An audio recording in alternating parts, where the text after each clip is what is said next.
nifuza gusoma gusa umurongo wo mu muhanuzi Yesaya 28 umurongo umwe wa 16. Yesaya 28 16.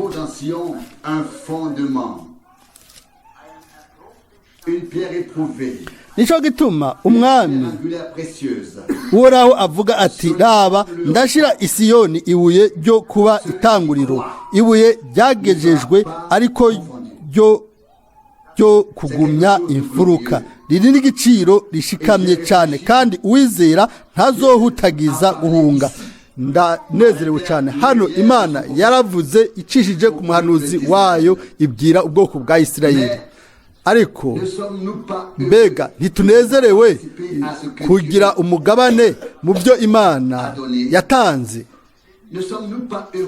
Mbega ntitunezerewe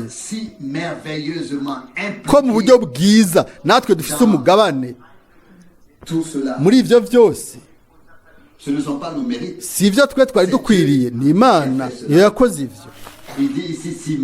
Iravuga hano mu buryo bwiza ngo umve ni jewe nshizeho ibuye ry'imfuruka Isiyoni. Turazi ko Paulo avuga neza ngo urufatiro rwarashizweho, kandi umwe wese yiyubare ingene yubaka hejuru y'urufatiro.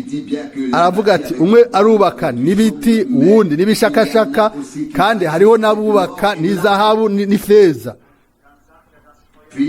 Hanyuma aravuga ati umuriro uzogeza byose umunsi umwe, ibintu byose bizogezwa n'umuriro umunsi umwe. Turabona ubuntu budasanzwe mu buryo bw'uko kumbure twebwe ntidukeneye kubakisha ibintu umuriro utegerezwa kuzorigita, ariko Imana yakoze, yaduhaye ubuntu, ego yaduhaye impano y'ubuntu kugira ngo dushobore kubakisha ikintu c'igiciro. Ico iyo nyene yatanze ni izahabu n'ifeza kugo rufatiro, kw'iryo buye rigumye imfuruka. Iryo buye rigumye imfuruka ni Yesu Kristo umwami wacu. Twaramuhawe, twaririmbye hano, mbega icyaha cyarahanaguwe, mbega wejejwe n'amaraso y'umucunguzi, mbega wavutse ubwa kabiri, mbega waravuye mu buja, mbega wararose umugabane mu maraso y'umwagazi. Bakundwa, ubu rero turashobora kuvuga tuti turacari mu gihe c'ubuntu, turashobora kuza kuri we. Umwe wese arashobora kuza, aracari hafi yo gufasha umuntu wese aza kuri we. Bibiliya iravuga ngo ntazigera asuguma n'umwe ngo aje kuri yiwe, uza kuri we azomutwara iwe. Nuko rero bene data n'abashiki bacu bakundwa, turanezerewe, turafise amashimwe, na cyane cyane kubwo amajambo y'igiciro, ibyo kurya by'igiciro, ibintu bihambaye by'igiciro ivy'Imana yaduhaye muri no misi. Ego turashobora kuvuga tuti Imana yaduhaye ijambo ryayo ritavangavanze, ridatituwe. Kubw'ivyo ico twokora gusa no kumuhimbaza, guhimbaza izina ryiwe. Imana ni Imana itanga amasezerano, ntikeneye kuyasubirako. Yatanze hano isezerano yuko izoshiraho ubwo rubuye, iryo buye ry'imfuruka ryarageragejwe, mbega yarabikoze. Turashobora kuvuga tuti ni umwizigirwa, ivyo asezeranye arabikora neza neza, ntihenda. Amashimwe no guhimbazwa. Reka duhaguruke rero ubu kugira dusenge, tumusabe aduhe umugisha. Mana yizigiwe, turagushimiye n'umutima wacu wose ukundi kubwa kino gikorane cyo muri kino gitondo, kwa bene data n'abashiki bacu bose bakundwa baje. Mwami, turashaka kwizera Mwami, kuko ijambo ryawe rivuga ngo uzi wizera ntazoteterwa. Ni wewe ubwawe wadusigiye ano majambo kugira ngo twizere Mwami. duhe twese ubuntu n'inkomezi udufashe mwami uratuzi turi abantu bibagira b'intege nke mwami uduharire ibyo twananiwe ibyo twabuze ibyo tubura uduharire amakosa yacu utweze mwami ukure ikintu cyose muri twebwe ikintu cyose kitava kuri wewe mwami ureme ikindi kintu cy'igiciro kizogumaho mwami mana turagomba kukwizana umutima wacu wose udufashe ntidukekeranye mwami udufashe mwami udufashe natwe turaza kuba dufashijwe uduhezagiye turaba duhezagiwe turagushimiye mu buryo budasanzwe kwa kino gitondo ku ijambo ryawe ry'igiciro turizera yuko uza kuduha no kuno muhingamo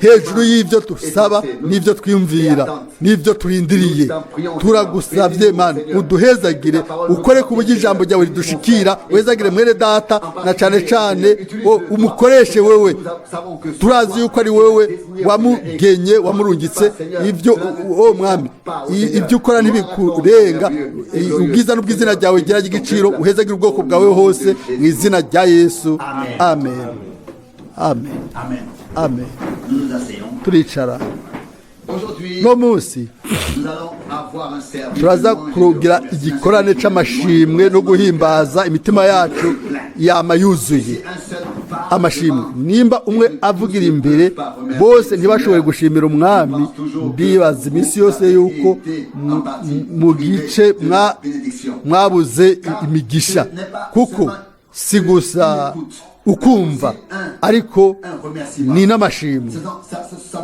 bitegerezwa kuba ibikorwa by'amashimwe biva mu mitima yacu bikadudubiza jewe ubwanje ndafise amashimwe jewe nk'umuntu atabereye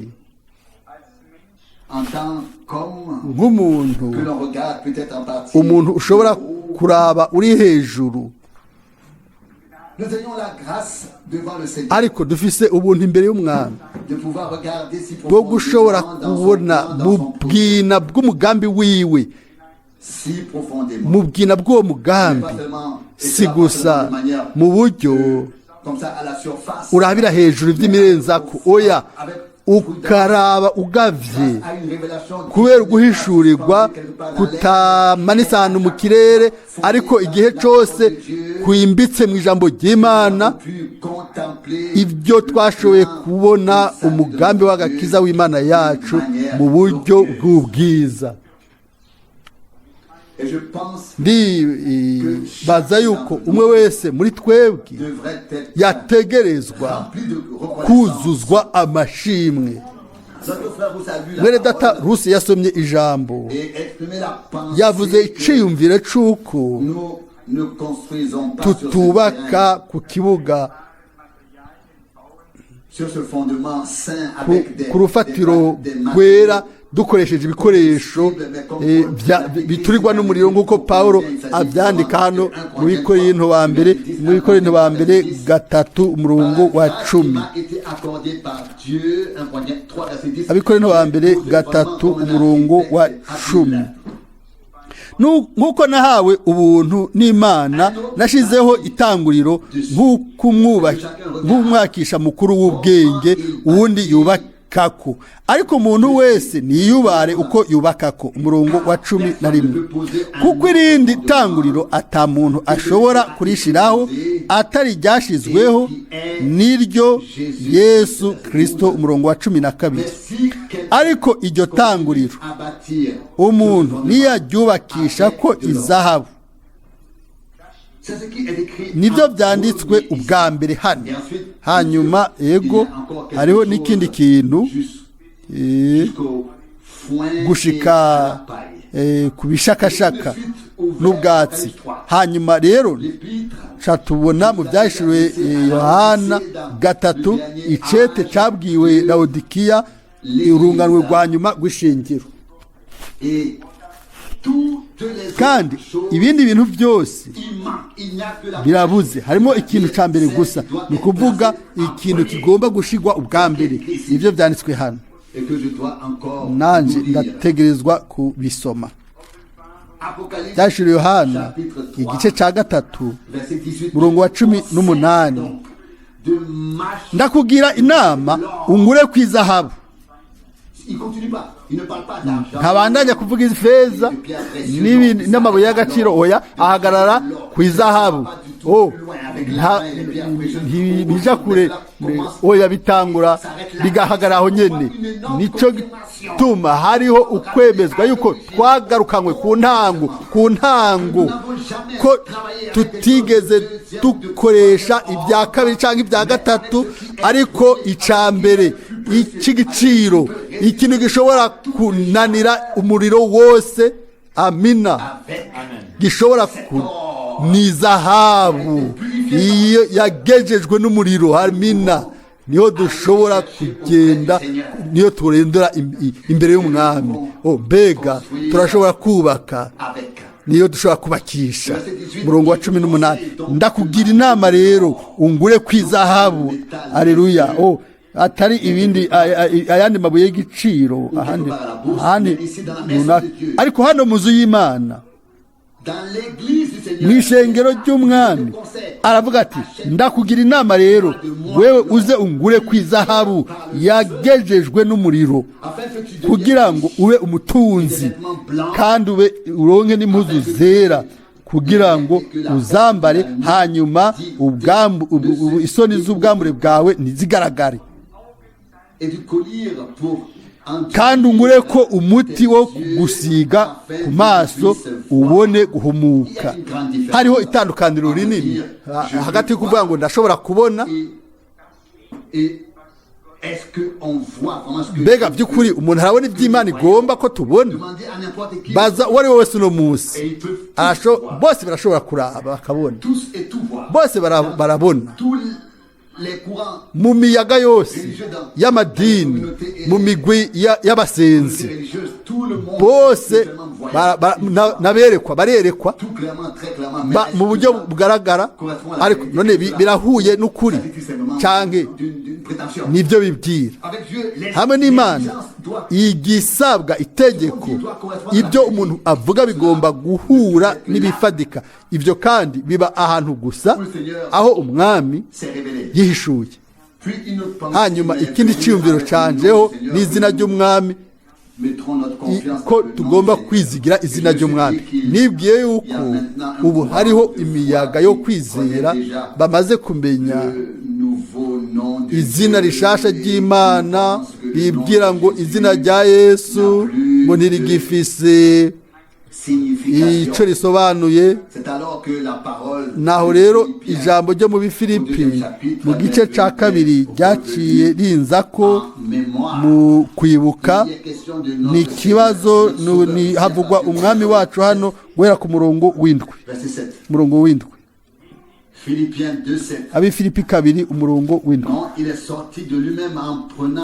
Ariko yisiga ubusa, yabira ishusho y'umugurano, acika usa n'abantu, kandi abonetse afise ishusho nk'iy'umuntu, yicisha bugufi,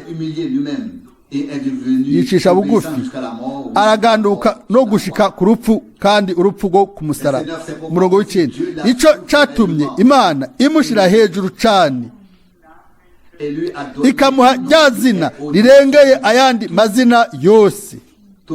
Amen. Murongo wa 10, kugira ngo amavi yose azapfukame, azapfukame mu izina rya Yesu, ay'ibyo mu ijuru n'ay'ibyo ku isi n'ay'iby'ikuzimu. Amen.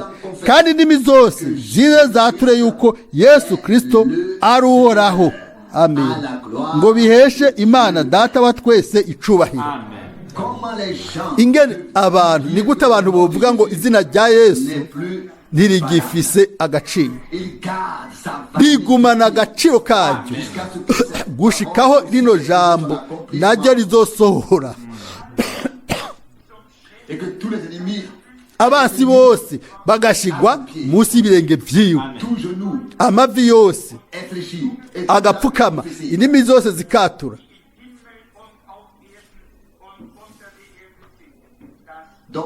rero ibiri mu ijuru mu isi n'ikuzimu Yesu Kristo bitegeza kwatura ko Yesu Kristo ari umwami bigasha ubwiza Imana data wa twese.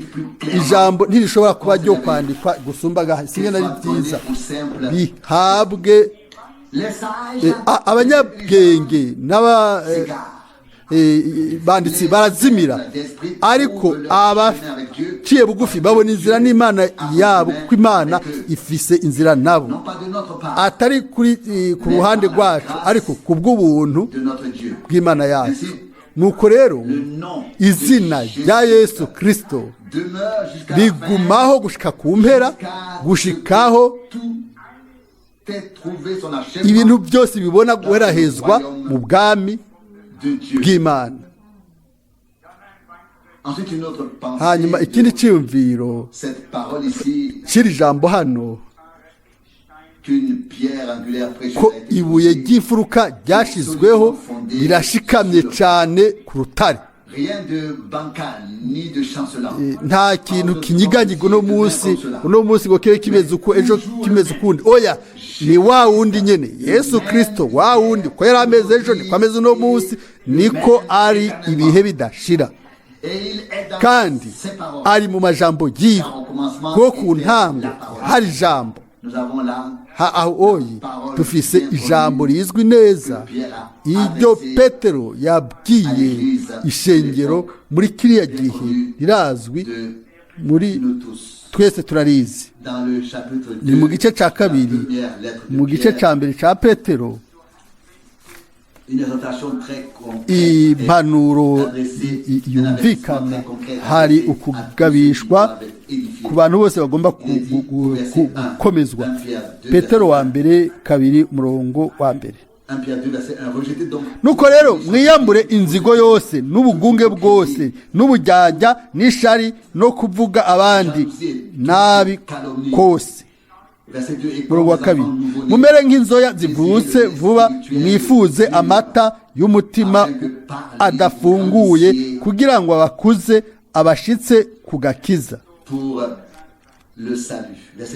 Gatatu, usangwa mwarayumvirije mukumva yuko umwami wacu agira neza, nuko mumwegere, ari we buye rifise ubugingo, byagawe n'abantu, ariko ku Mana ryaratoranijwe, riri n'igiciro. Gatanu, umurongo wa gatanu, mwubakwe nk'amabuye afise ubugingo, kugira ngo mube inzu yo mu buryo bw'imhemu, mugire ibango ry'ubuherezi ryera, kugira ngo mutange ibimazi mu buryo bw'imhemu bishimwa n'Imana ku bwa Yesu Kristo. Reka duhagarare gato hano.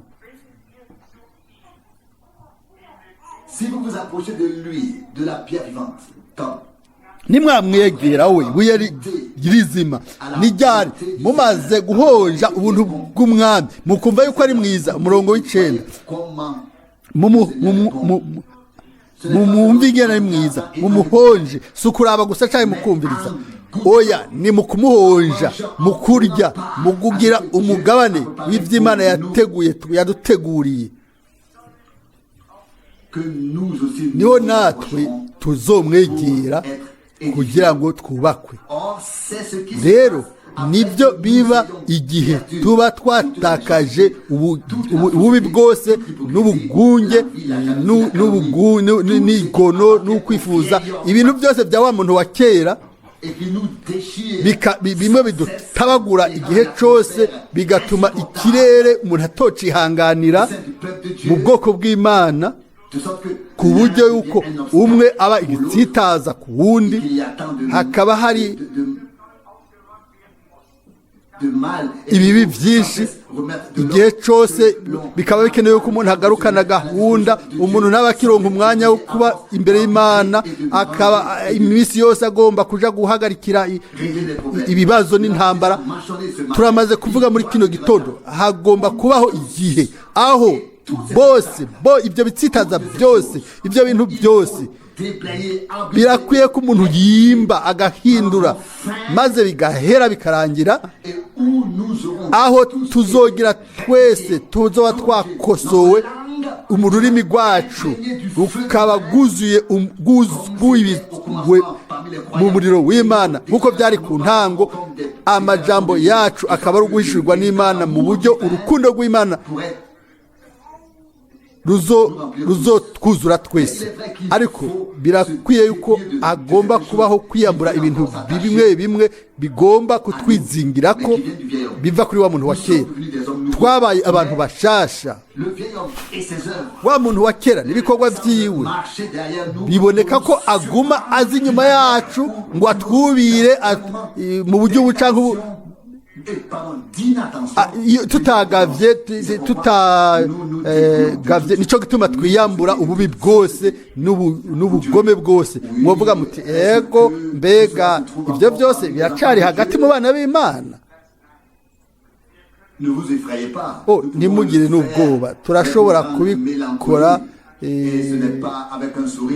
atari n'umunezero ariko ni n'umubabaro. Niho tuvuga tuti si ibyo bintu byonyine gusa, oya birarenze ibyo bintu. Nimushibure rero ububi bwose n'ubugunge bwose n'ubujyajya n'ishari no kuvuga abandi nabi kose ni ishari ryose, ibibi byose byo kurementaniriza, ibyo byose bigomba gushibugwa. Naho rero niho tuzoshobora gutera intambwe tugakomezwa nk'abana b'Imana bavutse ubwa kabiri, nk'abana b'Imana. Atari uko iminsi yose twama dufise kugenda kuba muri ibyo bintu. Imana rero itugirire ubuntu, ibi tubifate nka nkama tubishire ku mutima. Murongo wa 6 turavuga kino, kuko mu byanditswe handitswe aya majambo ngo raba ndashira Isiyoni ibuye rigumya ifuruka, byatoranijwe riri n'igiciro, kandi ugizera ntazomaramazwa na rimwe. Amen. Gereranya ano majambo na Yesaya 28. Hano ijambo ukwizera ni muri rusange, ng'uryo zogizera ntazomaramazwa. Hano ukwizera bifatanije na n'uwabaye wizera. Umuntu amwizigira, amushyiramo ibyizigiro byiwe, ntazigera na rimwe amaramazwa. Nawe we mutima wanje mukundwa, aya majambo araba uwo ari we wese ashobora kuyakira kubwo kwizera. Hanyuma murongo w'indwi haravugwa, nuko mwebwe abizera ni mwebwe mwagerewe ico giciro, ariko kubanka kwizera ngwibuye abubatsi bagaye niyo ryahindutse irigumya irifuruka. Amen. Ku murongo w'8, nibuye ritsitaza ni urutare rugwisha, kuko batsitara ku ijambo ry'Imana bataryumvira, kandi nico bashiriweho. Murongo w'9, ariko mweho muraba ubwoko bwatoranijwe. Amen. Mukoranije kuba abami n'abaherezi, muri hanga ryera, abantu bashiriweho kuba inyegu yiharije, kugira ngo mukwize ishimwe yiyabahamagaye ikabakura mu mwiza ikabashitsa mu muco wayo utangaje. Kera nta bantu mwarimwo, ariko none ho muri abantu b'Imana. Kera ntimwari bwagirirwe imbabazi, ariko noneho mwarazigiriwe. Bamwe baratsitara, abandi barahagurutswa. bamwe baramaramazwa abandi nabo ntibashobora kumaramazwa, bamwe baguma mu bugarariji abandi bakinjira mu kumvira, bamwe baguma bakongataye mu kutizera abandi bakinjira mu kwizera. Turi ku ruhande rwa uno munsi. Ndibaza yuko umwami yatugiriye ubuntu bwo kumenya yuko dushobora kugira umugabane muri ubwo bwoko bw'Imana uburiko buravugwa hano murongo w'icenda. Ariko mweho muri ubwoko bwatoranijwe mukoranije kuba abami n'abaherezi muri hanga ryera, abantu bashiriweho kuba inyegu yiharije. Mbega uburenganzira bw'agakiza, mbega amahirwe wewe nanje turashobora kubwo ubuntu kwiharura mu bwoko bw'Imana. Hanyuma inyuma y'igikorane cyo mu gitondo nashoboye kwiyumvira ku buryo abantu b'Imana bashoboye kurongorwa na mpwemu yera kugira ngo batondeke ibintu byose neza muri Bibiliya. Murazi imirongo itandukanye yo mu byanditswe vyera, yaba Yohana umubatizi, yaba intumwa, yaba abo bose baje nk'abantu b'Imana, bose batondetse neza ibintu mu buryo bwa Bibiliya. Ndakunda Mariko igice ca mbere umurongo wa mbere, kuko haranditswe hano Mariko igice ca mbere umurongo wa mbere. L'évangile de Jésus-Christ, le Fils de Dieu, itanguriro ry'ubutumwa bwiza bwa Yesu Kristo umwana w'Imana, nk'uko byanditswe na Yesaya yavugishwa n'Imana, ngumve ngira ntume integuza yanje imbere y'amaso yawe. Ni Malaki wa gatatu umurongo wa mbere. Ikuranirize inzira, ijwi ry'usemerera mu bugaragwa iti nimutegure inzira y'Uhoraho, mugorore izibihamo ziwe. Ubu ni Yesaya 40 umurongo wa gatatu. Atantangamarara uyu muntu w'Imana mbere yaciye ayisunga ivyo ati ubutumwa bw'agakiza bwa Yesu Kristo umwana w'Imana bufise intango gutya. Intango yabwo ikurikiraniye ngo nk'uko byanditswe na Yesaya yavugishwa n'Imana. Reka tubivuge mu buryo bufoboye. Ubutumwa bwiza bwa Yesu Kristo umwana w'Imana buzoronka impera hamwe n'ishengero nk'uko vyanditswe mu bahanuzi no mu ntumwa. Amen. Imisi yose byagomba kuba bihuye n'ibyanditswe, kuko Imana ni Imana y'ijambo ryayo. Isobanuro nta kibanza zifise mu ijambo ry'Imana. Abantu b'Imana ntibigeze basobanura berekana ingene ijambo ry'Imana ryasohoje. Rero hano nibijanye no guha ubwiza izina rya Yesu, ugusohoza ku buhanuzi bwa Bibiliya, ni ugushirwa mu ngiro kw'amasezerano ayo Imana yatanze. Muri Yohana 12 turasoma ku murongo wa 28. Yohana 12:28. Data shimagiza izina ryawe, maze ijwi riva mu ijuru riti ndarishimagije kandi nzokongera kurishimagiza. Amen. Murongo wa 29. Ishengero rihagaze zeho vyumvise riti ni umuturagaro, abandi bati ni umumarayika avuganye nawe. Yesu arabishura ati iryo jwi ntirije ku bwanje ariko rije ku bwanyu.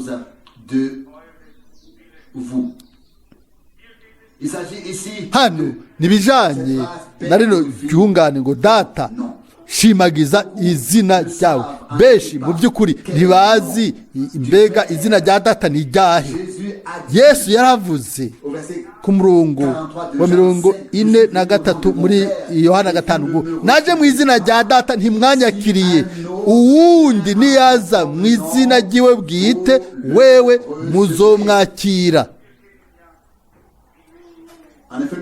Mu by'ukuri turazi inkuru, turazi wariwe hano ni ukuvuga ngo data himbaza izina ryawe.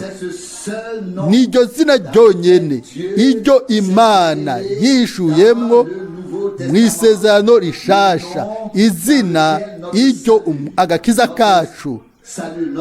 kacu ugucungurwa kwacu, ego byose iby'Imana yaduhaye byose bihari mu izina rya Yesu Kristo.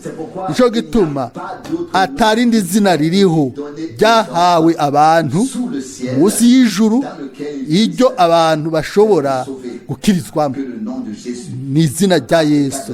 Byakozwe n'intumwa 4:12. Data shimagiza izina ryawe. Yohana 12:28 ni isengesho ryiza. Natwe turashobora kuvuga tuti data shimagiza izina ryawe, kuko turasenga mu izina muri data wa twese ngo izina ryawe ryubahwe, izina ryawe ryubahwe kubwo igikorwa ico Imana ishobora kwihishuramwo. Tutabaza iryo zina iryo tumaze guhabwamwo ibintu byose. Data 28 Yohana 12. Data shimagiza izina ryawe, maze ijwi riva mu ijuru riti ndarishimagije kandi nzokongera kurishimagiza ukundi gusa. Haleluya. Iryo jwi kandi risubire naryo rize mu gihe cacu, iryo bibe mu gihe cacu. Imana ukundi inyiganyiza ijuru n'isi, izina rya Yesu ukundi gusha rihabwe amashimwe n'icubahiro. Ijambo ry'Imana n'imigisha yose bifatanye, ivyo twahawe kugira ngo bigaragare yuko twabaye ubwoko bw'Imana kubw'ubuntu. Iyo nyota ikure muri twebwe. Mwami, turamaze kumva ijambo ryawe, turashaka rero ubu kubona risohoza. Shimagiza izina ryawe, sohoza ijambo ryawe, garagaza ububasha bwawe bw'ikirenga mu bwoko bwawe. Amen. Hano ku isi nuze hagati mu bwoko bwawe hano ku isi. Bakundwa, igihe tuzoba twarorereye uko kubakwa kw'impemu, tukazoba twambuwe ibintu byose bibigwanya, tukazoba twatunganije ibintu byose ku buryo dushobora kwinjira mu nyonga y'Imana ataco twinona. Aho rero bizoba bitandukanye, umwami azogaragara. Aho rero ijwi ribyumvikana rivuye mu ijuru ngo narishemagije kandi nzokongera kurishimagiza. Nimba uno munsi twovuga n'umutima wacu wose tuti o Mana shimagiza izina ryawe, turumva mu mutima wacu inyishu ngo namaze kurishimagiza kandi nzosubira kurishimagiza. Amen. Iyo dusenga uno munsi tuti o Mana nuduhishurira ijambo ryawe, turumva iryo jwi rivuga ngo nararihishuye kandi nzobandanya kurihishura. Haleluya. Mana yacu ntihagarara, irabandanya, ariko iminsi yose ni mu mbibe z'ijambo ryayo. Ngo 8:28 ngo nararishimagije kandi nzokongera kurishimagiza. Gushika mu gihe cacu iryo zina ryarahawe amashimwe kubw'ibikorwa by'Imana hano kuri inosi. Aleluya. Kandi igihe umwami wacu bamucokora kuri twebwe, ni ikintu kiduhangayikisha cyane mu mutima, ashobore gusubira guhabwa ubwiza. Rimwe na rimwe ndiyumvira ngo nimba muri uno munsi umwami wacu bamucokora bakamukoza isoni abanyamadini, que cela puisse plaire à Dieu. ibyo bihimbare imana by'ukuri mu minsi yacu, iyihe amashimwe nk'uko bitigeze kubaho mu bindi bihe, nk'uko bitigeze kubaho mu bindi bihe. Amen. Ikore ikintu runaka coshobora kurengera ibyo bintu byose byakozwe gushika uno munsi. Haleluya. Hamwe n'Imana birashoboka. Haleluya. Irashobora gukora ibintu byose. Ari uwundi murongo wo mu byakozwe n'intumwa, byakozwe n'intumwa 3, nibaza ko ari ngaho Petero yavuze, yabwiye abantu, yavuze ino mirongo izwi, murongo wa 21 gushika ku mpera. Hanyuma mu gice cya 4 hariho ikintu cyiza kidasanzwe ku murongo wa 4. Byakozwe n'intumwa 4 murongo wa 4. Ariko benshi bumvise iryo jambo barizera. Igitigiri cy'abagabo gishika nk'ibihumbi 5. Ibihumbi 5. Uwanditse hano yisunga amajambo ayo twahawe mu gice cya 3 igihe Petero yatangaza yuko Kristo azotegerezwa kuguma mu ijuru gushika ku gihe cyo gusubizaho ibintu byose ibyo Imana yatangaje mu kanwa kabera abahanuzi uhereye mu bihe bya kera. Byakozwe n'intumwa 3:21. Abantu ba kiriya gihe bumvise ayo majambo yose barizeye, naho ayo majambo atari bwavugishwe, atari bwatangazwe mu gihe cyabo. Nubwo biruko barizeye, baca batsindanishirizwa imbere y'Imana. None birameze gute kuri twebwe ababayeho mu gihe cyo gusohora ibintu ari byo bivugwa hano? Niba twizeye, mbega ntituzongegwa ko kuburi babandi Imana yagena ngo babe mu ishengero? Ndafise ubushizi bw'amanga, ndavyemezwa neza yuko umwami afise abantu igihe cyose bumvise ijambo ry'Imana, bari iryari ryabageneye mu gihe cyabo, bakaryizera n'umutima wabo wose, ijambo ryose ry'Imana igihe cyose. Mbega nivyo canke sivyo? Ibi nibyo ari byo rero, ni ibintu Imana yaduhishuriye. Abantu abavugyawe n'Imana bama bafitaniye ubumwe n'amajambo y'Imana, barafitaniye ubumwe n'ayo majambo, kuko yamhemu nyene imwe yatanga ijambo niyo yadusubije ubuzima. Iyo yatubyaye ubwa kabiri, yabivye jambo ry'Imana mu mutima wacu. Ndabisubiyemo, Petero kera yaratangaje ibyari ibizobaho ku mpera y'ibihe by'ubuntu, ko Kristo ategerezwa kuguma mu ijuru gushikaho ibihe byo gusubizaho ibintu byose neza iby'Imana yatangaje ikoresheje abahanuzi bera guhera ku ntango bigomba gusohoza, bigomba gushika. Rero ibyo bihe ntibyari bwashike. Imyaka hafi 2000 yarenganye guhera kiriya gihe, ariko abantu kiriya gihe bavuze ngo ego, bari bazi yuko bati aha niyo nama y'Imana itangajwe. Bo baratondetse ibintu canke batabitondetse, barizeye, kandi ivyo nibyo bikenewe. Imbere yo gutondeka ijambo ry'Imana, tugomba ubwacu kwemera gutondekwa, dutondetswe n'ijambo ry'Imana mu gikorwa c'agakiza, natwe tukaronka ikibanza cacu kugira ngo ijambo ry'Imana rishobore gusohoza muri twebwe. Ariko raba irindi tangazo rikomeye hano, iryo tudashobora kwibagira. Murazi havuzwe ku mwami wacu na Mose ngo imana izobahagurukiriza muri mwebwe hagati yanyu umuhanuzi nkanje. haranditswe hano rero ku murongo wa 23 kumbure n'igice ca nyuma,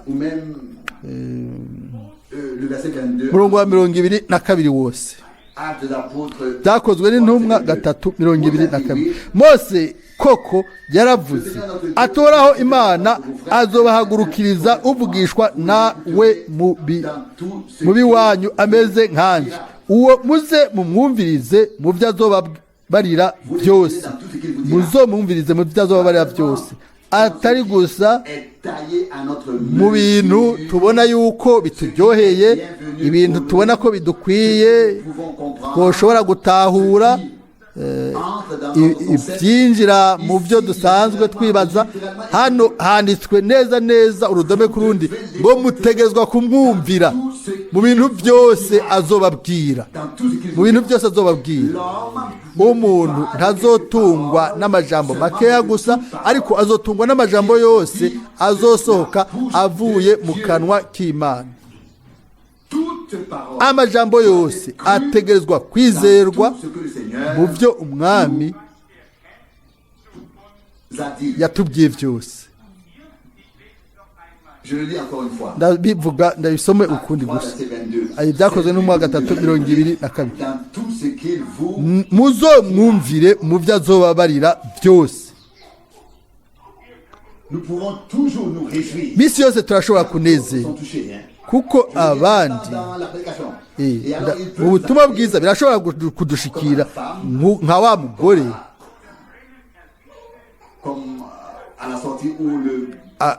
umuntu yarahamagaye Mwene Data Ewald Frank aramubwira ati uno munsi wakoze kuri bose, jewe wankoze ko mwese mwarabisomye mu butumwa bwiza. Aribwira ati mbe uwo mugore ategezwa kuba ari umugore yejejwe, yari hafi y'Imana, ataguye rimwe munsi mu bitabo byose, ariko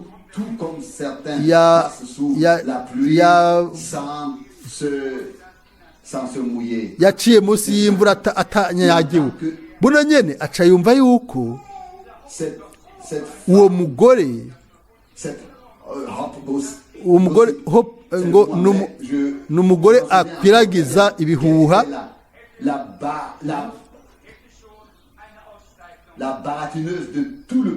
ngo niwe yari umunyarusaku mu gihugu cyose. Mbere yo mwambitse igitsibo cyo kuvuga urusaku, yarakora ibibi ahantu hose yashika n'ururimi rwiwe, maze bahejeje asohotse ngo wakoze kuri bose, je ntiwakoze. Ikintu cyonyine yari yibagiye, mwe mukuri ijambo ry'Imana. Ijambo riraduhamagara twese mu buryo bumwe, nta muntu n'umwe akuwemo. Uno munsi arakorwa kuno munsi, uwundi ejo. Umwe yari yakozwe ko ejo, uwundi nawe bazoshikirwa ejo canke hirya ejo. Ijambo ry'Imana ryose ni ry'abana b'Imana, umwe wese atanumwe avuyemwo, mu bihe byose, ahantu hose, nk'uko tumaze kubisobanura. Kiriya gihe nubwo ijambo ritasohoye mu gihe cabo, barizeye yuko ryari iry'ukuri, begura ubugingo bwabo Imana, hanyuma bashimira Imana ko bahawe icubahiro cyo kumva ayo majambo, bakira muri bo icyari gisohoje kiriya gihe. Bakundwa, niko bimeze na twebwe. Turizera amajambo y'Imana yose. Umwami yaba yabwiye Aburahamu, yayabwiye Mose, yayabwiye Yakobo. Turizera ijambo ryose ry'Imana, ko umwami Imana ibyo yavuze, ibyo yabwiye umuntu ahantu igihe kimwe, mbega nibyo cyangwa si ibyo, nibyo nyene. Kubera twizera, twagenywe n'Imana ngo twizere. Umuntu atizera ntizera iby'Imana yabwiye Aburahamu, ntizera n'iby'Imana itubwira jewe nawe. Utizera ntabyizera na gato, ariko uwizera yizera byose. Hano twabisoma mu buryo bufoboye ku murongo wa 22, byakozwe n'intumwa muzomwumvirize mu byo azobabwira byose. Dans tout ce qu'il vous dira, que celui qui a des oreilles, ufise amatwi niyumve icyo muhemu abwira amashengero. Mwami wacu Yesu agendera hagati y'ibiterekwa ko indwi by'amatara, kandi icyo giterekwa kw'amatara gifise amashami indwi cyerekana ishengero. Aravuga kandi arakora ababyawe n'Imana bose, kandi abagenewe kubona ubwiza bwiwe, abo bose barizera. Ijambo ryose ryasohotse riva mu kanwa k'umwami. Mbega twavuga amina kuri ibyo? Amen. By'ukuri ijambo ryose n'umutima wose, atankomezi umuntu ashizemo, atakwihata. Umuntu agomba kwihata ngo yizere nabireke, kuko ukwizera ntibiva ku kwihata kwawe n'ukwihata kwanje. Ukwizera ni ububasha bw'inkomezi z'Imana, kuko ukwizera kuva mu ubutumwa bwiza bw'ijambo ry'Imana. Ijambo ry'Imana ni mpwemu itanga ubugingo. Umuntu yizera ntakeneye gusugumwa, ntakenewe no gufatwa, akeneye izo nkomezi z'ubuzima ziri muri we bw'ubuntu bw'Imana. Hanyuma ukugabishwa 23, kandi umuntu wese atazokumvira uno avugishwa n'Imana azorandurwa mu bantu gushika ku mpera. Twizere umwami mu bintu byose yavuze. Ituvuge mu kanya ngo ku nzira y'Imana akanya kamwe ngo ibije ntavyo nizera. Ubu rero nabonye abantu benshi muri ino myaka ko abantu barizera mu gihe ibyo byose byari bijanye n'ibyo biyumvira. Mu gihe rero bitari bijanye n'ibyo biyumvira ntibabyizera. Twarabisomye mu gihe handitswe ngo umwami wacu azoguma mu ijuru gushikaho ku gihe cyo kugarura ibintu byose neza. Dutegerezwa kumva ibyo umwami azovuga byose. Amen. Muri iki gihe agumye mu ijuru, uwuzokwizera ibyo azovuga ntazomaramara. Igihushane tuzobihishurirwa kandi tuzokubakwa kugira ngo tube inzu y'imhemu y'Imana mu mhemu, kugira ngo duhe umwami Imana ibimazi by'imhemu, ibimazi by'amashimwe by'iminwa yacu bimuhimbara. Imana ntishaka gusa amajambo, Imana irashaka umutima. Irashaka yuko igikorwa c'ubuntu gisohoka kiva mu mutima kikaduga ku ntebe yayo. No munsi nimba bene data batagifise na kimwe cyo kuvuga, reka dushimire umwami mu bwina bw'imitima yacu, kubwo amahirwe manini cyane ayo dufise yo kubaho muri kino gihe. Ico abahanuzi n'intumwa bavuze, umwami nawe si ibyo gusa, ariko n'amaso yuguruye, n'amaso asizwe, turashobora kuba mu nyonga y'Imana, tukumva ijambo ry'Imana ryose, tukizera ijambo ry'Imana ryose, tukagendana mu buryo bw'imbere n'ijambo ryose. Ubugarariji bwose bwararetswe, ukwifuza n'inzigo n'uburyarya n'ububi bwose no kurementaniriza abandi, byose twarabisize, twabihereje. Twabaye basha mu mazi y'ijambo, turongowe na mpwemu yera mu kuri kose, dukoraniye mu bumwe bw'Imana, tubaye ubwoko bw'abaherezi, ihanga ryera, ubwoko bw'inyeguye. Turifuza yuko ibi biba ibifatika by'Imana. Aleluya. Imbere yacu, hagati yacu, muri twebwe kubw'ubuntu. Uko rero niko neza neza tuvyifuza kandi ni ku mwami yabisezeranye neza neza azobisohoza kubw'ijambo ryiwe na mpemu wiwe mu igugu ry'abantu bacunguwe n'amaraso biteguye gutera intambwe bwo kwizera mu kumvira gushika aho umwami azogarukira gushikaho ijambo ry'Imana ryose mu buryo butunganye rizosohoza natwe tukaba twagaruka twashikanywe mu kuzuzwa muri Kristo mu kuba gahore mu rugero rw'umuntu atunganye muri Kristo nk'uko ibyanditswe byera bibivuga. Ubundi rero tuca kwiraba tukaraba ku mwami tukamwiyegurira tukavuga tuti mwami ndaje ndakwizera ndi uwawe nungire ikiguhimbara. Aleluya. Mbere azotwitwararika azotugira ibizomuha amashimwe n'ubuntu bwiwe. Amen. Ibizofasha mu kuha amashimwe n'ubwiza bwiwe umwami wacu ibyubahiro n'ubwiza mu mutima wacu turavuga tuti mwami himbaza shimagiza izina ryawe. Nawe turumva mu buryo mu mutima ngo narayishimagije inshuro nyinshi nzobandanya kurishimagiza mu minsi yanyu nemeza ijambo ryanje. Haleluya. Hagati yanyu. Haleluya.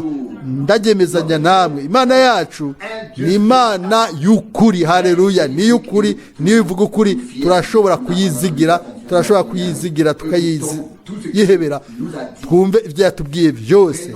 Amina. Tubifate nka nkama turekere hanze ibyumviro byose bya kimuntu. Ugomba kubaka ubwiwe niyubaka ubwiwe, ariko ushaka kubaka ku rufatiro rwo kwizera nafata ikintu kimwe, ntafate 2 5 6 7 oya, nafata ikintu kimwe gusa. Icyo twasomye mu byashe Yohana 3:18 ngo ndakwinginga ndakugira inama ungure ku izahabu inzu yuzuye ku mpera y'imisi muri runo runganwe rw'ubusambanyi Imana irafise mu ishengero izoba ryiteguye kugenda rije imbere. Amina. Rijane nawe ryizere rimwizere tumwizigire. Ubyizera ntazomaramara, ariko umwami azokwemeza yuko iturenganya byose. Nihayimbazwe izina ryiwe ryera. Amen. Amen. Amen. Reka tuze imbere twese tuje imbere dusenge. Inyota y'ibwina mu mutima wacu nuko ushimagiza izina ryawe. Amen. Usohoze ijambo ryawe, usohoze amasezerano yawe. Mucunguzi mwizigirwa mwami, ubu kumpera ukundi gusha rizoba ari ijambo ryawe. Jambo ryawe ryavuzwe niryo rizosohoza muri umwe wese ibyo byose wavuze. ntazoba akiri mwene data hamwe n'impano idasanzwe cyangwa igikorwa kidasanzwe. Ni wowe nyine ubwawe hagati mu bwoko bwawe. Ijambo ryawe ryavuzwe, ijambo ryawe ryavuzwe rikizerwa, rizosohoza igikorwa, rizosohoza rero ikiri muri iryo. Igihe wavuga ngo umuco nubeho, umuco waciye uboneka. Igihe wavuga ngo isi nitanga ivyamwa, yaratanze ivyamwa. Igihe wavuga ngo amazi yegeranira ahantu hamwe, byose byaciye byegerana. Mwami, watanze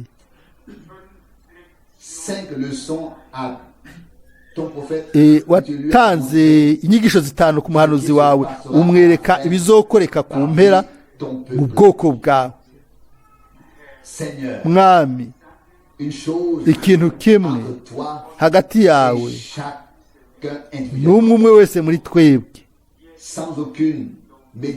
atawuciye hagati, jambo ryawe ryamanutse ari ritoto riva ku ntebe yawe riradushikira.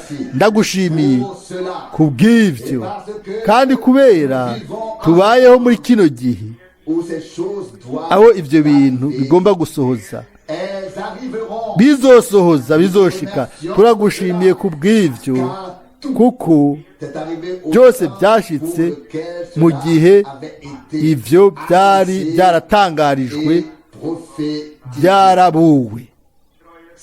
Mwami mwizigirwa, ni muri uko kwizera tuje kandi twinjiye mu buruhukiro bw'Imana. Turaguhimbaza, turagushimiye. Ukugomba kose n'ububasha bwose bw'umuntu bwaraherahejwe rimwe burundu, wabaye byose muri bose. Turashaka kuguha ukwizigira, turashaka kukwizigira mu bintu byose wavuze, kandi turashaka kubaha, kukumvira. Mwami wizigiwe, ukwizera no kumvira bibe bishikamye kimwe n'ikindi, kugira ngo uturabe uri hejuru, uturabire tukunezererwe. Mwami mukundwa, gushika kuri ino saha waradushigikiye mu bihe bidashoboka. Mana yizigiwe, mbere no muri imyaka 4 ishize. Mwami turagushimiye, kuko ku mpera byose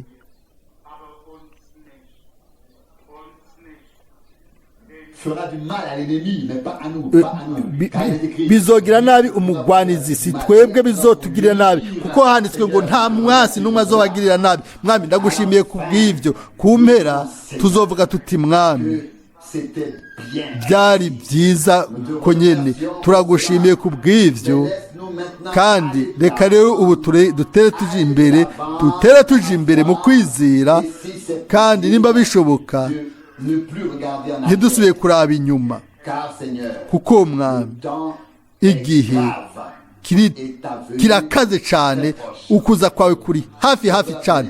Mucunguzi mukundwa, nuduhe amahirwe yo kugira umugabane mu mukuku uzoshigwa ku ruhande, wejejwe, witeguye,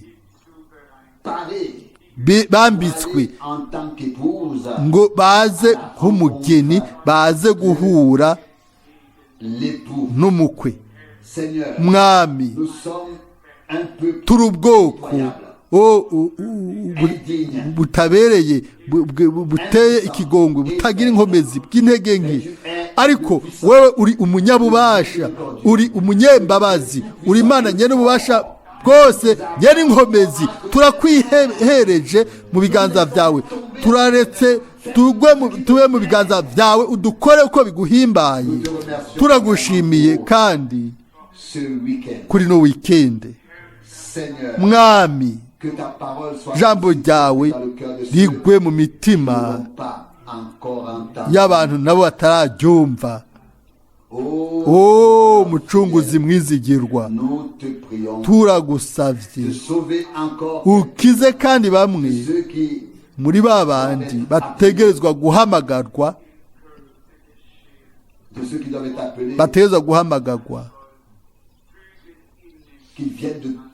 baze n'umutima wabo wose.